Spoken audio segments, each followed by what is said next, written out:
I'm 84 years old, and 2 months ago a doctor sat on the edge of my bed and told me very calmly not to plan too far into 2026.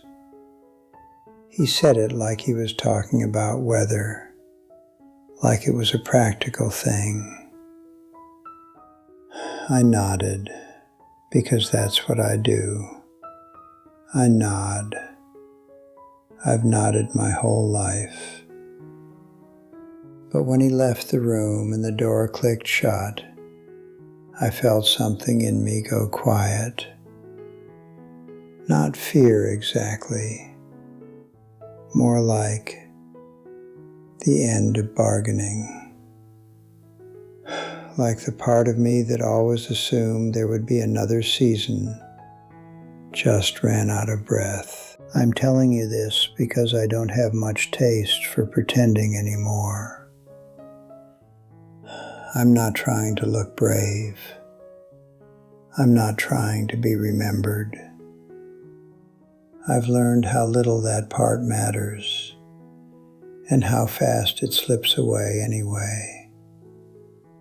For most of my life, I carried a number in my head, 91. My father made it to 91. He wasn't especially healthy, just stubborn and used to discomfort.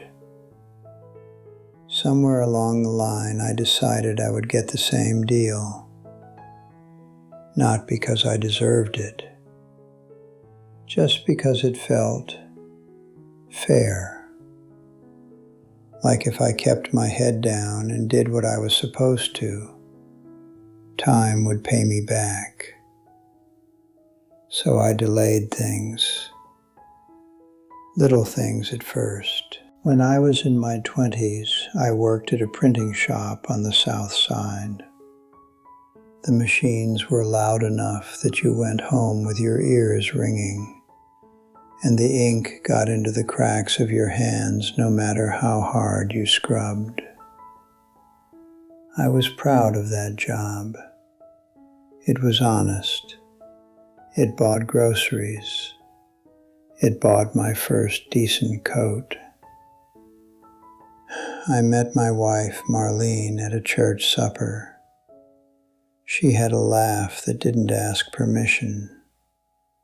I liked that. I liked that she talked to me like she already knew me. When we got married, we didn't have money for much. We had a small apartment and a table with one wobbly leg. We used folded cardboard under it for years. In those days, every choice felt reasonable. That's something people don't understand when they look back at someone else's life. I wasn't out there trying to ruin anything. I was trying to build something. I took extra shifts. I said yes when the boss asked. I brought work home in my head even when my hands were empty. I told myself I was doing it for her, for the kids we planned to have, for the future. I meant it too. Our first son was born on a Tuesday morning. I wasn't there at the start. I was in a delivery truck because someone called in sick and I said, I can cover. I remember the payphone outside the loading dock. Marlene's sister told me, he's here. And I said, how's Marlene? And she said, tired. That's what I got. 2 words through a dirty receiver. I showed up later with a small stuffed dog from a corner store. Marlene smiled, but it was thin, not angry, just filed away. That's how a lot of it happened. Nothing blew up. Things just got filed away. When the kids were little, there were school plays I missed because It's the busy season. There were Saturday mornings I spent under the hood of a car instead of at the park because it needs to be done. There were conversations I postponed because I didn't have the energy to do them right, so I did them never. I wasn't cruel. I didn't hit anybody. I didn't run around. I showed up in the ways a man from my time was taught to show up. Money on the table, lights paid, no complaints. But presence is a different kind of payment.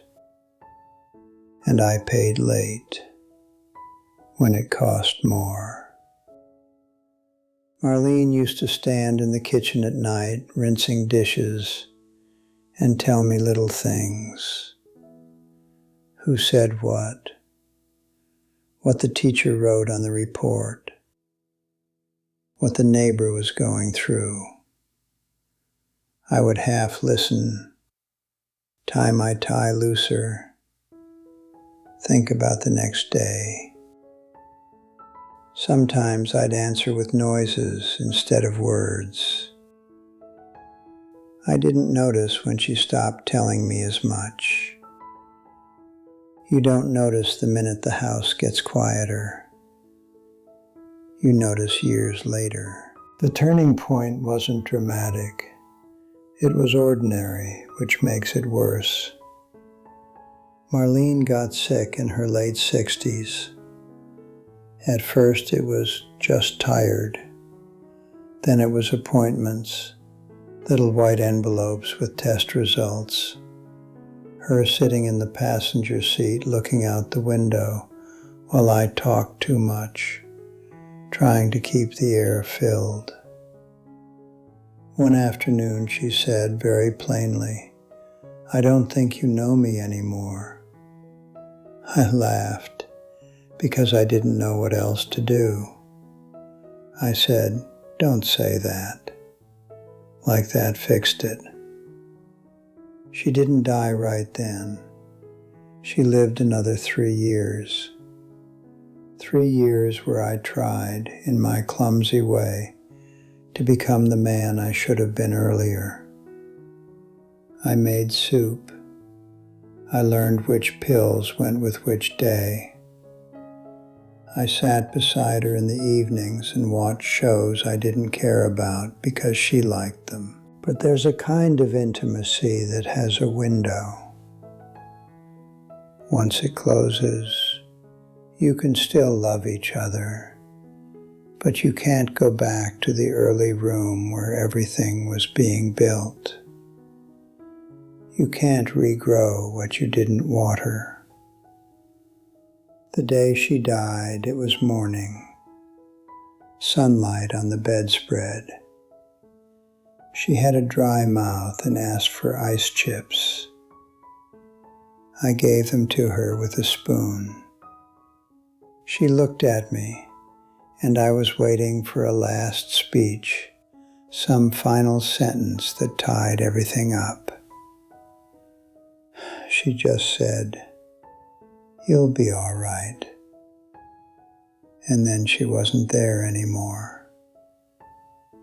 I wanted to tell her I was sorry for the years I lived beside her instead of with her. I wanted to tell her I finally understood what she'd been asking for. But the moment passed like a train you didn't run for because you thought another one would come. Now it's me in the chair, me in the quiet house. My son calls on Sundays, most weeks. My daughter texts more than she talks. They have their own lives, and I don't blame them. I built a life where work came first, and I handed that idea down like an heirloom. The men I worked with are mostly gone. The company changed hands twice. My name is I used to picture a retirement party, people making speeches, someone saying I mattered. What I got was a sheet cake in a break room and a handshake from a man who didn't know my middle name. That's not bitterness. That's just how it is. What can't be fixed is simple. I can't sit in a hospital hallway in 1971 and take Marlene's hand because I'm afraid to. I can't go back and hear my son's first solo on the school stage. I can't unsay the times I snapped because I was tired. I can't give Marlene the version of me that wasn't always saving his best attention for tomorrow. And tomorrow is the trick. Tomorrow is how you lose people while they're still alive. If you're listening to this and you still have someone who tells you small things in the kitchen, I hope you understand what that is. It's not noise.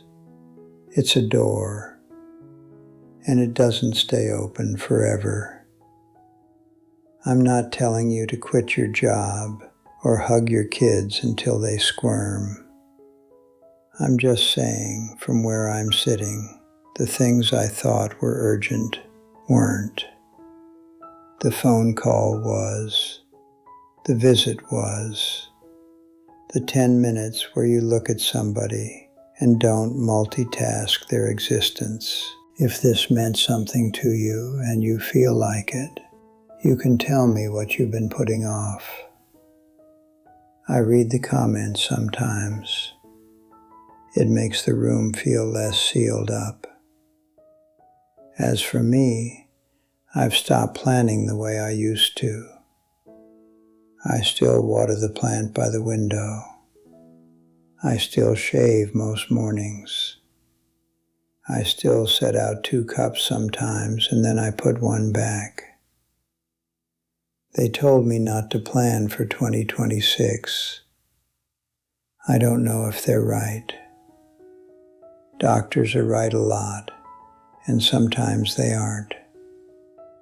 But I do know this. If I get to see that year, it won't be because I earned it. It'll just be time, passing through my hands like it always has. And I'm trying, for whatever is left, not to nod my way through it.